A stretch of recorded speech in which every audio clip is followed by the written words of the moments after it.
বন্ধুরা, আমাদের প্রত্যেকের ঘরেই কিছু গাছ থাকুক বা না থাকুক, তুলসী গাছ কিন্তু অবশ্যই থাকে। 18ই জুলাই থেকে শুরু হচ্ছে শ্রাবণ মাস, আর এই শ্রাবণ মাসে তুলসী গাছের কিছু লক্ষণ দেখলে বুঝতে পারবেন যে আপনাদের গৃহে মা লক্ষ্মী আসতে চলেছে। নমস্কার বন্ধুরা, ভক্তিমূলক কথা চ্যানেলে জানাই আপনাদের সকলকে স্বাগত। বন্ধুরা, আশা করছি ঈশ্বরের আশীর্বাদে আপনারা প্রত্যেকেই ভালো আছেন এবং সুস্থই আছেন। বন্ধুরা, এই শ্রাবণ মাস চলাকালীন যদি আপনারা তুলসী গাছের কাছ থেকে এই 5টি লক্ষণ যদি পেয়ে থাকেন, তাহলে বুঝবেন যে স্বয়ং মা লক্ষ্মী আপনার গৃহে নিশ্চিত রূপে আসতে চলেছে। এই সংকেতগুলো কোনো দৈব সংকেত। এই সংকেতগুলো আপনারা দেখলেই বুঝতে পারবেন যে ঘরে সুখ শান্তি আসতে চলেছে, অথবা পরিবারের ব্যক্তিদের উন্নতি হতে চলেছে, কিংবা কোনো অমঙ্গলের ছায়া পরিবারের উপর আসবে কিনা। প্রত্যেকটা বিষয়েই সংকেতগুলো পেলে আগে থেকেই আপনারা বুঝতে পারবেন। তাই আজকের ভিডিওটিতে আমি আপনাদের সঙ্গে আলোচনা করব তুলসী গাছের কোন কোন সংকেতগুলি দেখলে আপনারা বুঝতে পারবেন যে আপনাদের জীবনে ভালো সময় আসতে চলেছে নাকি কোনো বিপদের ইঙ্গিত। তাই বন্ধুরা, ভিডিওটি সম্পূর্ণ দেখবেন এবং দেখার পর ভালো লাগলে অবশ্যই লাইক ও শেয়ার করে দেবেন। আর যদি চ্যানেলে নতুন হয়ে থাকেন তাহলে অবশ্যই চ্যানেলটিকে সাবস্ক্রাইব করে রাখবেন। চলুন বন্ধুরা, এবার আসা যাক মূল পর্বে।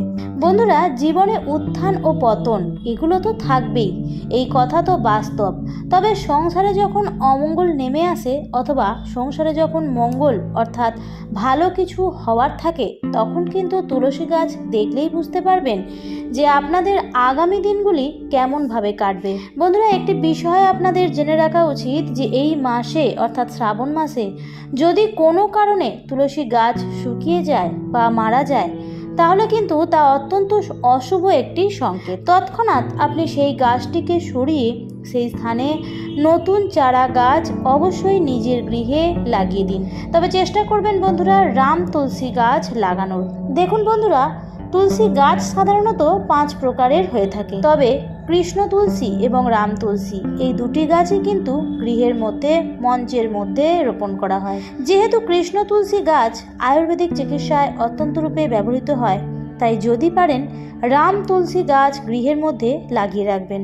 এতে গৃহের পবিত্রতা বজায় থাকে এবং বাস্তুদোষও দূর হয়। এছাড়াও বন্ধুরা, প্রত্যেক দিন সকাল সন্ধ্যায় তুলসী মায়ের পূজা অর্চনা অবশ্যই করবেন। ধূপ প্রদীপ দেখাবেন এবং তুলসী মায়ের পরিক্রমা করবেন। এরই সাথে সাথে ওম নমো ভগবতে বাসুদেবায় নমঃ এই মন্ত্রটিও উচ্চারণ করবেন এবং যতটা সম্ভব বেশি বেশি করে হরিনাম জপ করবেন। বন্ধুরা, আমরা প্রত্যেকেই শ্রাবণ মাসে দেবাদিদেব মহাদেবের পূজা অর্চনা করে থাকি, কারণ শ্রাবণ মাস হলো দেবাদিদেব মহাদেবের মাস। আর শ্রাবণ মাসে দেবাদিদেব মহাদেবের পাশাপাশি তুলসী গাছেরও পূজা অর্চনা করা হয়ে থাকে। তাই বন্ধুরা, শাস্ত্র অনুযায়ী শ্রাবণ মাসে তুলসী গাছে বিশেষ করে পূজা অর্চনা যদি করা হয়, তাহলে কিন্তু অখণ্ড সৌভাগ্যের প্রাপ্তি ঘটে। যেমন ধরুন, সকালবেলায় স্নান করে তুলসী গাছে জল দেওয়া থেকে শুরু করে সন্ধেবেলায় তুলসী মঞ্চের সামনে ধূপ প্রদীপ দেখানো, এসব প্রত্যেকটা দিনই কিন্তু করা উচিত। এবার এই শ্রাবণ মাসে তুলসী গাছ থেকে যদি এই সংকেতগুলি পেয়ে থাকেন, তাহলে এই সংকেতগুলো অবশ্যই মনুষ্য জীবনে ফলিত হয়। বন্ধুরা, প্রথম যে সংকেতটির কথা বলবো তা হলো হঠাৎ করেই তুলসী গাছে শুকিয়ে যাওয়া। বন্ধুরা, এখন চলছে শ্রাবণ মাস, আর শ্রাবণ মাস মানেই বর্ষাকাল। বর্ষাকালে অনেক নতুন নতুন গাছপালা গজিয়ে ওঠে, তাই স্বাভাবিকভাবেই বর্ষাকালে জল পেয়ে তুলসী গাছও আরও সবুজ ও সতেজ হয়ে ওঠে। আর তুলসী গাছে যদি ঠিকমতো দেখাশোনা করা হয়, তবে এই গাছটি কিন্তু কখনোই শুকায় না। তাই শাস্ত্রে এই গাছটির শুকিয়ে যাওয়াকে অশুভ বলে মনে করা হয়।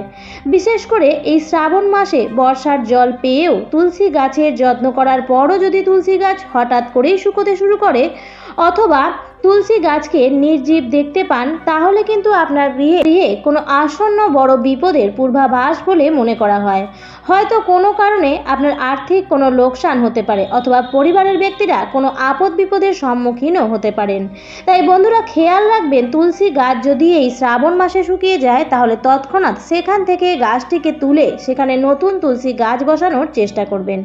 এরপর দ্বিতীয় যে সংকেতটির কথা বলবো তা হলো তুলসীর সবুজ ও সতেজ পাতাগুলি হঠাৎই পড়তে থাকা।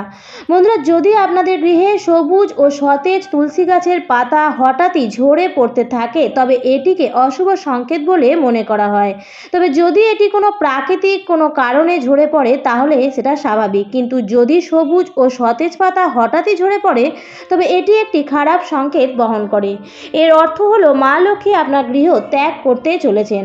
মা লক্ষ্মী আপনার উপর কোনো কারণে রুষ্ট হয়েছেন এবং আপনার গৃহে এমন কোনো ঘটনা ঘটছে যা মা লক্ষ্মীর একেবারেই অপছন্দের, যেমন ঘর বাড়ি অপরিষ্কার থাকা, গৃহের সদস্যদের মধ্যে নিত্য কলহ অশান্তি লেগে থাকা, অথবা কোনো কারণে বাস্তুর দোষ অধিক পরিমাণে বৃদ্ধি পাওয়া। তাছাড়াও নেতিবাচক শক্তির পরিমাণ বৃদ্ধি পেলেও গৃহে গাছপালার উপর তার প্রভাব পড়ে। বিশেষ করে তুলসী গাছ গৃহের সমস্ত নেতিবাচক শক্তিকে শোষণ করে নেয়, আর সেই কারণেই তুলসী গাছ শুকিয়ে যায়। তবে বিশেষভাবে মনে রাখবেন যে তুলসী গাছ শুকিয়ে যাওয়ার পেছনে অনেক কারণ থাকতে পারে। এর মধ্যে প্রধানত কারণ হলো অত্যাধিক জল নিকাশের ব্যবস্থা ভালোভাবে না থাকা এবং সূর্যের আলো কম পাওয়া। এছাড়াও পোকার আক্রমণ হলেও তুলসী গাছ কিন্তু শুকিয়ে যেতে পারে।